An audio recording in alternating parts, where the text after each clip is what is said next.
Hello, my name is Michael Garrick, and this is PoppinCulture Movie Reviews. My guest today is comedian Kaleigh Cutright. Thank you so much for coming on to the movie review.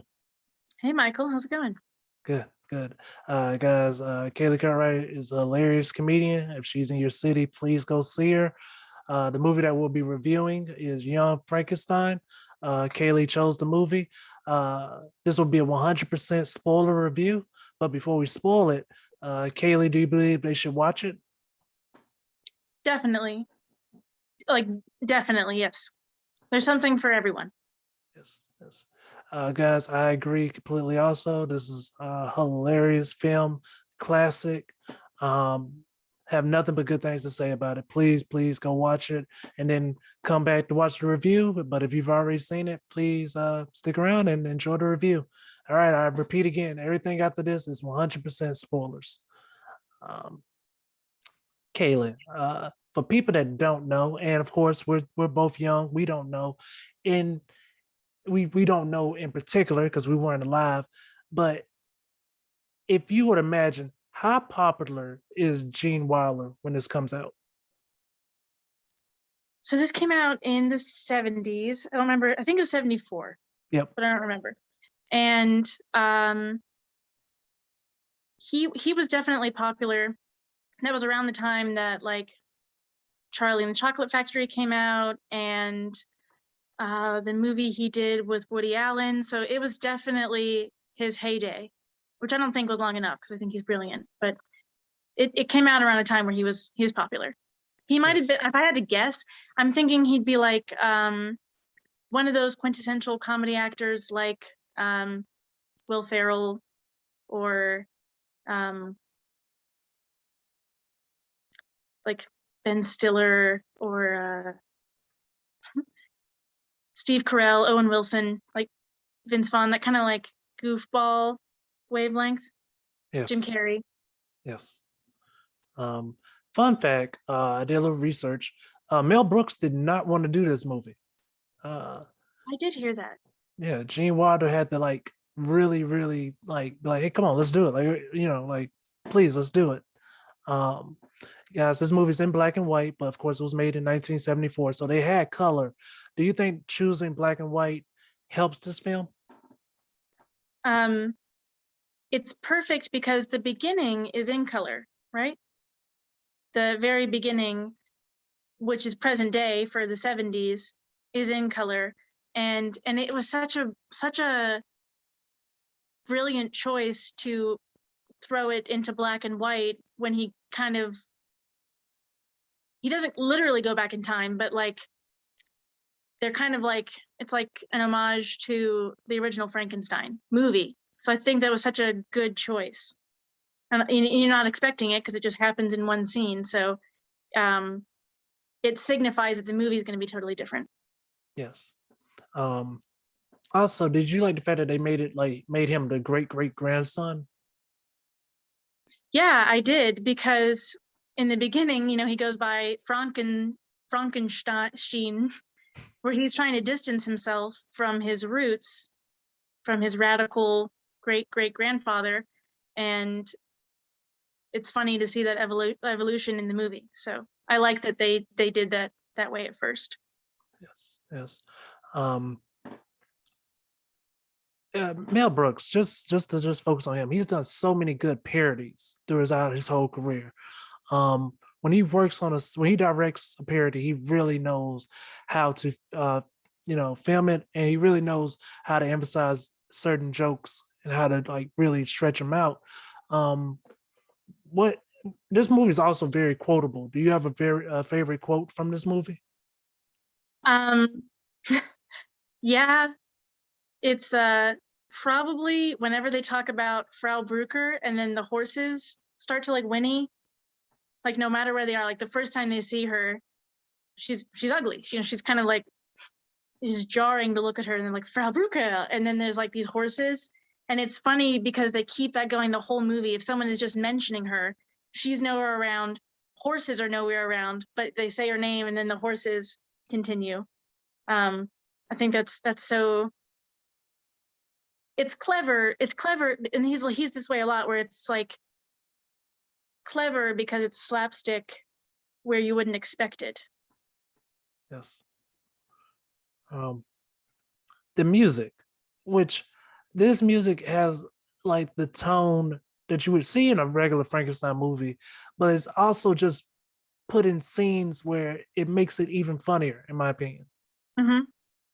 Um, it's like you said, Mel Brooks does such a good job with the small details, like the little nuances where there's like this really somber music when they're walking up to the house and he comes up, they're walking up to the door, it's Igor and then Frankenstein, and he's like, "What knockers?" And then the female assistant they're with is like, "Oh, thank you, doctor." But there's like this really creepy music with such a ridiculous line right there. So I think that contrast was perfect. Yes. Talking about contrast, did you like the? Is I mean, it's a comedy, of course, but did you like the mindset of Frankenstein, where I don't want to be anything like my family, and slowly but surely he follows in his family's like ideas and thinking. Um, I liked it a lot because even from the beginning, where he like staunchly wants to be separated from his family, he's already a scientist. So in his mind, he's like, I want to be totally different. I'm going to be a scientist, but I'm going to do it the conventional way. But you're already like on that path.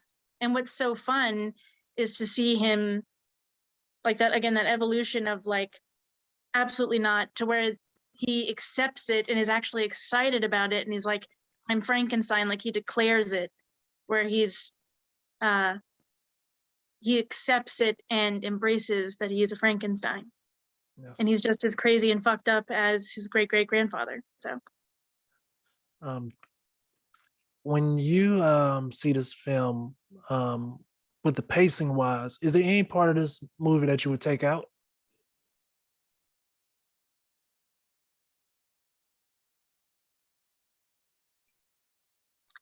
no, no.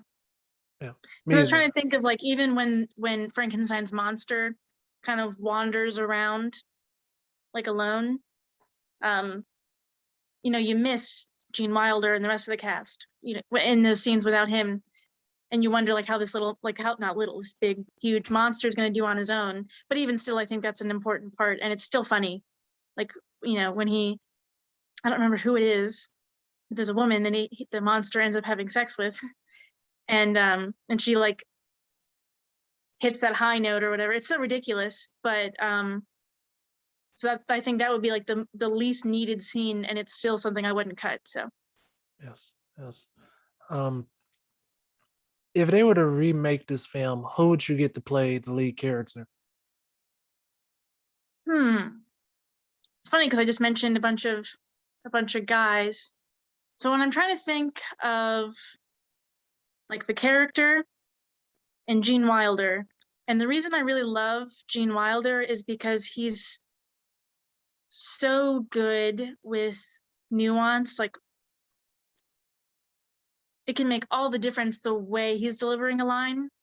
And I'm trying to think of an actor that would do that, do it a little bit differently so you're not watching the exact same movie, but still do it well with a character. Honestly, this might be a bit of a reach, but I kind of think it would be fun to either see Ben Stiller or Steve Carell. I think I might have named them both earlier. But actually, I would say Steve Carell. I think would be fun to see do that. Not Ben Stiller's too.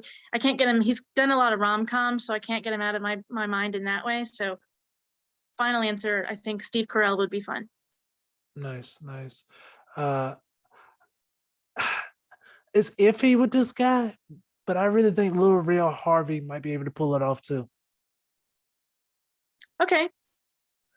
I Okay. think, I think he, like you say, it's 50-50. Like it could be great or it could not be, but I would like to see his take. Um, so we get towards the ending of the film. Do you think they wrapped everything up well? Yes, I feel like enough had happened where you didn't need to stretch it out any longer. Because that's the beautiful thing about a good comedy, is knowing, kind of like doing a set, I guess, like knowing you always want to end on a laugh. Yes. So I think that they probably could have gone a little longer with his journey into being a Frankenstein and accepting that, but I think that they did a good job of just ending it where they did. Yes, I completely agree. Like you said, this film could have been longer, but they were just like, I feel like Mel Brooks was just like, not Mel Gibson. Mel Brooks was just like, all Well, that'd be right, a totally different movie. yeah, yeah. It's I ain't gonna say that, but okay. And yeah, I think he really knew like, all right, I got something solid here. There's no reason to put more meat on the bone. I got a good film. Um, so I think I told you about the background music, but soundtrack wise, um, was it anything that really stuck out to you? I'm trying to think. I don't know if I've ever just listened to the soundtrack. Yeah. Um, were there songs with lyrics? That's what I was thinking back, and I know you've seen it more than I have. I've only seen this is my True, first yeah. time seeing it, so I didn't know if I missed anything. No, I mean, you could see how they might throw like the Monster Mash in there or something. I don't think they did. No, I haven't listened to the soundtrack. I'm going to now because Okay. I want to know. But Okay. It getting closer to Halloween. Is this something you watch like during Halloween, or is this just a movie you put on when you see it? the first time I ever watched it was actually on Easter. It's like years ago. I was in high school and I was like having a bad day, and I mean, it snapped me out of it right away. So I will watch it here and there, but it's definitely, I have like a repertoire of Halloween movies, and it's on there for sure. Nice, nice. Um, the monster. I don't want to skip over the monster.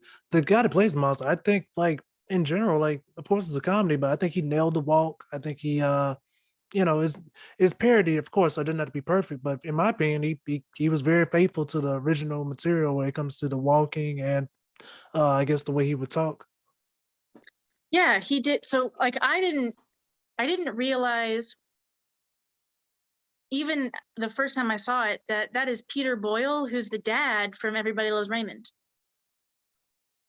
Oh, That's him. Like shit. that's the monster. Okay. And so what range?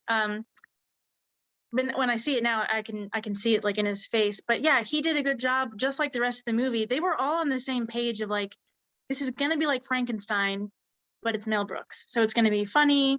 So he did a good job of being animated or reanimated, but at the same time, kind of being scary, but also kind of being like dopey. Like he reminded me of like a caveman, kind of just primal. He didn't have any wherewithal as far as how to be around people or whatever. So yeah, he did a really good job at that. Nice, nice. Do you know any other fun facts about this movie? Um, it's funny. I don't really know nowadays if it's fun because of like the whole Woody Allen thing, but I know Woody Allen, he married his daughter or whatever. Yeah. He's adopted, so like I'm not even gonna get into that. But I know that initially he wanted to have like a producing role, or he wanted to be a part of it somehow, and got, I don't know if he got squeezed out, but they were just like, we can handle it. We don't need a Woody Allen touch, which I think probably would have made it a little more like awkward or twitchy or something. You know, he's got that element to him. But I had heard that like they kind of squeezed him out of that creative circle. I don't even know if he was ever in it initially, but he was interested in, and they put the kibosh on that. Man, talk about making the right call. Like you not even knowing if they made the right call, just going back and just being like, we almost fucked up back in 74. Wow. Okay. Wow, that's a deep cut. Like that's okay. Mhm. That is But and then other than that, I guess the fact that the dad from Everybody Loves Raymond is the monster, which for one, I didn't know his name. He was always just the dad from Everybody Loves Raymond, which you just watch to feel like you're at home sick from school or something. like if The Price is Right is over. And I Yeah. didn't even know his name was Peter Boyle. So like when I made that connection, I was like, oh shit, wow, Nice, that's pretty nice. impressive. I do like it when an actor can have like a crazy range like that, like when you see Jim Carrey in like a serious role. Yeah, So exactly, exactly. Every time I see Jim Carrey in a serious role, I'm like, he might knock it out the park. Like this may mhm. be great. How has he never won an Oscar? I mean, I know he's not on topic of what we're talking about, but just I gotta say that, like, how has he never won an Oscar? It's crazy. Haters gonna hate, man. Yeah, Simple as that, I guess. yeah. It kind of goes back to like, why wasn't he on SNL? But he was on In Living Color. So yeah, when one door closes, another one opens. Um, 1 through 10, what would you give this film? I would give this one. So I would like to preface this with saying it was my favorite movie when now that I've gotten a little older and I'll deviate from comedies. I have other favorite movies that aren't comedies. So it's my favorite comedy still, not necessarily just my favorite movie. That being said, I have to honestly give it like an 8. I wouldn't say it's like a perfect 10 anymore. I would give it an 8 because it is so well done. And to me, the little details, I think also, like I said, I compare a lot of it to doing a stand-up set where like the small details being hit um, are super important and they do it really well. So I would give it an 8 out of 10. Nice, nice. Do you believe that this movie has become a part of pop culture? Yeah, definitely. I was actually a little bit even surprised by how easily you can find like the Young Frankenstein t-shirt or the quotes that are like floating around in the zeitgeist. So more popular than I would have thought even.